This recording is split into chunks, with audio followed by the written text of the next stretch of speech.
మనం ఈరోజు bronchial asthma inhaler therapy గురించి తెలుసుకుందాము. సో మీరు బ్రాంకియల్ ఆస్తమా ఉంది, మీకు ఇన్హేలర్ రెగ్యులర్గా వాడుతున్నారు, అయినా కానీ మీ ఆస్తమా ఇంప్రూవ్ అవ్వటం లేదా, అండ్ మీరు ఇంకా ఆస్తమా అండ్ ఆయాసము పిల్లికొతులతో సఫర్ అవుతున్నారా అంటే ఫస్ట్ మనం చూసుకోవాల్సింది ఇన్హేలర్ టెక్నిక్.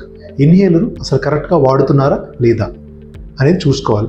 స్టెప్స్ ఏంటి కరెక్ట్ ఇన్హేలర్ థెరపీకి ఇప్పుడు చూద్దాం. సో ఇందులో 2 పార్ట్స్ అండి. ఏ ఇంటర్నేషనల్ నేషనల్ గైడ్ లైన్స్ అయినా కూడా pressurised meter dose inhaler PMDA with spacer వాడటం అనేది స్టాండర్డ్ ఆఫ్ కేర్. స్పేసర్తో వాడితేనే డ్రగ్ డెలివరీ ఎఫెక్టివ్గా లంగ్స్కి రీచ్ అయ్యే అవకాశం ఎక్కువగా ఉంటుంది.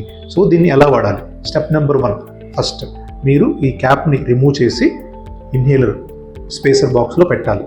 తర్వాత నెక్స్ట్ స్టెప్ వచ్చేసి ఇలా ప్రెస్ చేయాలి. ప్రెస్ చేసినప్పుడు మెడిసిన్ మనకి ఇన్హేలర్లో నుంచి డ్రగ్ హోల్డింగ్ ఛాంబర్ ఆర్ స్పేసర్లోకి వస్తుంది.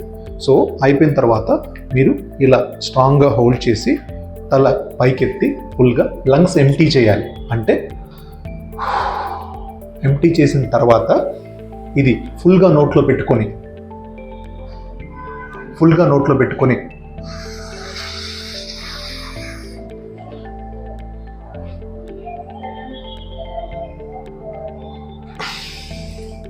ఇలాగా ఫుల్గా నోట్లో పెట్టుకొని డీప్ ఇన్స్పిరేషన్ చేసుకొని తర్వాత 10 సెకండ్స్ హోల్డ్ చేయాలి.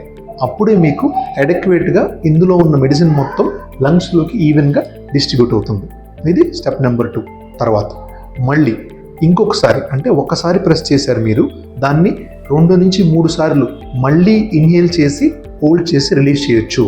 ఎందుకని అంటే మీరు ఒక్కసారి ప్రెస్ చేసినప్పుడు ఇందులో మీకు మెడిసిన్ స్టోర్ అవుతుంది. సో ఈ స్టోర్ అయిన మెడిసిన్ని మీరు 2 to 3 టైమ్స్లో నెమ్మదిగా తీసుకుంటున్నారు.